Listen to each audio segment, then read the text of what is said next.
সাধাৰণতে উজ্জুৰি ক'লা পৰিলে ইয়াৰ মুখ্য কাৰণ আমি কি বুলি ভাবো? স্মোকিং।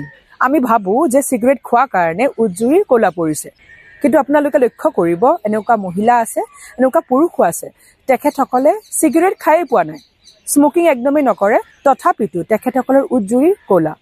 আজিৰ এই ভিডিঅ'টোত কথা পাতিম কিহৰ বাবে উজ্জুৰি ক'লা হয়। চাওক, যদি আপুনি সিগাৰেট খায়, স্মোকিং কৰে, তেতিয়াহ'লে আপোনাৰ উজ্জুৰি ক'লা পৰিবই। আৰু কেতিয়াবা হ'ব পাৰে এয়া জেনেটিক্সৰ বাবে, মানে আপোনাৰ মা নাইবা দেউতাৰ উজ্জুৰি ক'লা, সেইবাবে আপোনাৰো ক'লা। উজ্জুৰি ক'লা পৰাৰ আৰু এটা কাৰণ আছে। আপোনালোকৰ শৰীৰত যদি এই ভিটামিন বিধৰ অভাৱ হয়, তেতিয়াও আপোনালোকৰ উজ্জুৰি ক'লা পৰিব। সেই ভিটামিন বিধ হ'ল ভিটামিন B12। ভিটামিন B12এ ৰেড ব্লাড চেলছ উৎপাদন কৰাত সহায় কৰে। যেতিয়া আপোনালোকৰ শৰীৰত ভিটামিন B12ৰ অভাৱ ঘটিব, তেতিয়া আপোনালোকৰ ছালৰ ৰং হেতা পৰিব, উজ্জুৰি ক'লা পৰিব আৰু লগতে উজ্জুৰি বহুত শুকান হৈ পৰিব। ভিটামিন B12ৰ বাবে আপোনালোকে ছাগলীৰ মাংস, কণী, মাছ, গাখীৰেৰে তৈয়াৰী পদাৰ্থ আৰু টফু খাব পাৰে।